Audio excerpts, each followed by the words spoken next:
So if your days are filled with stress, then you are putting lots of hormones in your body to direct you for fight or flight.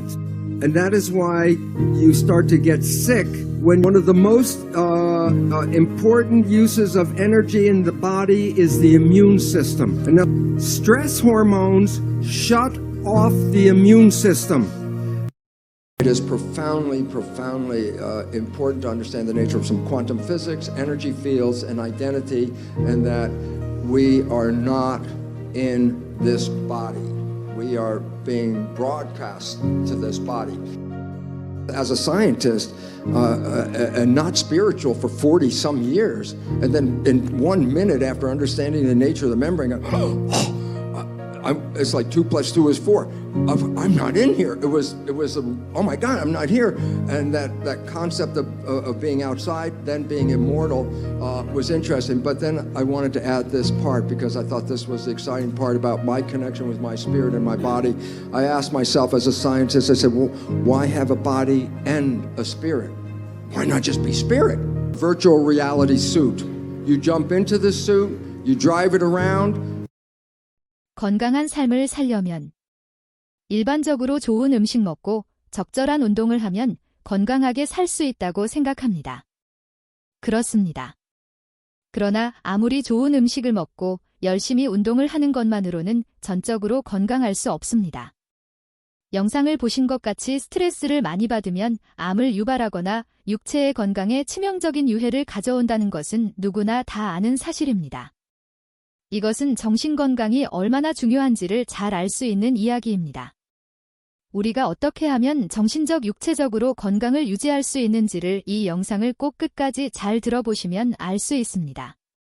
건강한 삶을 살려면 첫째, 정신건강, 둘째, 육체의 건강을 잘 지키고 살아야 합니다.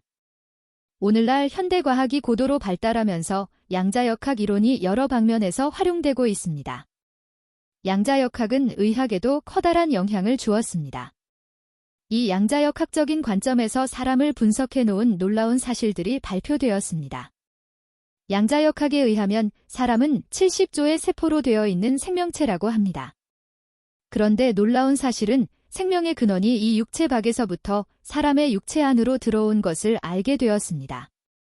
영상에서 보신 것 같이 나라는 존재는 이 몸뚱이 자체가 아니라 밖에서 들어온 영적 존재라는 것입니다.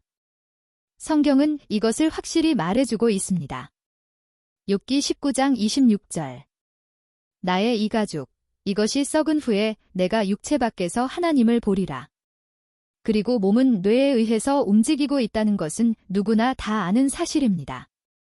그런데 그 인간의 뇌는 생각에 의해서, 마음에 의해서 지배되고 있다는 것을 발견한 것입니다. 즉, 내가 어떻게 생각하느냐에 따라서 뇌가 움직인다는 것입니다. 이것을 신경 가소성 원칙이라고 합니다.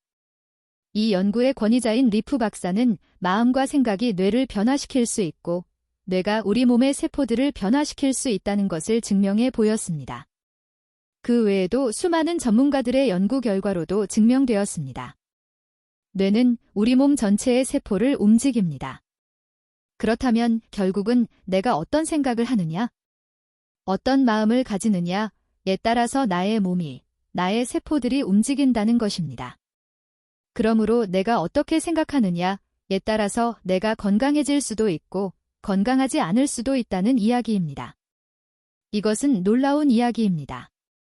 그런데 이 이야기는 이야기로 끝나는 것이 아니라 사실로 입증되고 있습니다.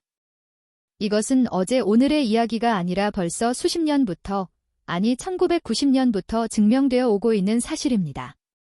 그러나 실로 더 놀라운 것은 성경은 수천 년 전부터 이것을 말씀해 왔습니다.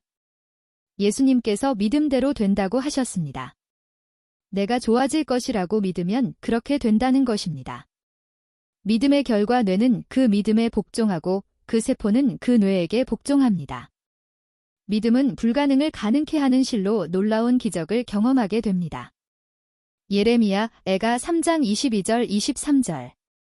여호와의 자비와 긍휼이 무궁하심으로 우리가 진멸되지 아니함이니이다. 이것이 아침마다 새로우니 주의 성실이 크도소이다. 과학자들에 의하면 우리 몸은 하루에 평균 약 3,300억 개의 세포를 갈아치우고 있습니다. 1초당 380만 개 꼴로 세포의 세대 교체가 이루어지고 있습니다. 하나님께서는 우리를 날마다 새롭게 하고 계십니다. 우리는 이러한 사실을 생각하지 않고 살고 있습니다. 혹시 나는 매일의 나의 몸이 새롭게 되어가고 있구나 라고 생각하시며 살고 계신 분이 있으신가요? 우리는 거울은 보지만 우리의 몸의 세포는 볼 수 없기에 이런 생각을 하지 못하고 살고 있습니다. 우리의 마음을 매일 하나님께서 나를 새롭게 하신다는 생각을 가지고 감사하며 살아간다면 우리의 건강을 달라질 수 있습니다. 우리가 이러한 과학적 사실에 입각해서 사람을 생각해보면 사람은 영적인 존재인 동시에 정신적인 존재이며 그리고 육체적인 존재라는 것입니다. 대다수의 사람들은 눈에 보이는 육체에만 집중해서 그것이 사람의 전체인 줄 압니다. 성경적으로 사람 자체를 분해보면 사람은 영과 혼과 육으로 구성되어 있습니다. 하나님께서 태초에 사람을 창조하신 과정을 보시면 흙으로 사람의 모양을 빚으시고 그 흙 속에 생기를 불어넣으셨습니다. 그 생기가 흙 속으로 들어가는 순간에 그 흙이 살아서 움직이기 시작했던 것입니다. 그래서 사람은 영, 혼, 육으로 구성된 존재입니다. 데살로니가 전서 5장 23절 24절 평강의 하나님이 친히 너희를 온전히 거룩하게 하시고 또 너희의 온 영과 혼과 몸이 우리 주 예수 그리스도께서 강림하실 때에 흠없게 보존되기를 원하노라. 너희를 부르시는 이는 미쁘시니 그가 또한 이루시리라. 바울 사도는 2000년 전에 사람은 영과 혼과 몸이 존재하고 있으며 이것들을 잘 보존하라고 말씀하셨습니다. 우리가 실로 건강한 삶을 살려면 순서가 있습니다. 첫째는 영적으로 건강해야 합니다. 이것은 사람이 건강한 삶을 살 수 있는 기초입니다. 영적으로 건강한 삶을 살려면 우선적으로 하나님의 말씀을 잘 들으셔야 합니다. 하나님의 말씀은 마치 기차가 달려가야 하는 레일과 같습니다. 기차가 레일 위에 있을 때 달릴 수 있고 목적지까지 안전하게 갈 수 있듯이 우리 그리스도인들은 하나님의 말씀이라는 레일 위에 서 살아야 합니다. 기차가 레일을 벗어나는 순간 그 기차는 넘어지게 되고 부서지게 됩니다. 우리가 하나님의 말씀을 듣지 않으면 우리의 정신, 즉 우리의 마음은 바른 길에서 벗어나 있는 것입니다. 우리의 마음이 옳은 길에서 벗어나 있으면 우리의 육체는 부서지고 있는 것입니다. 보다 더 건강한 삶을 위하여 다음 편에 계속됩니다. 감사합니다.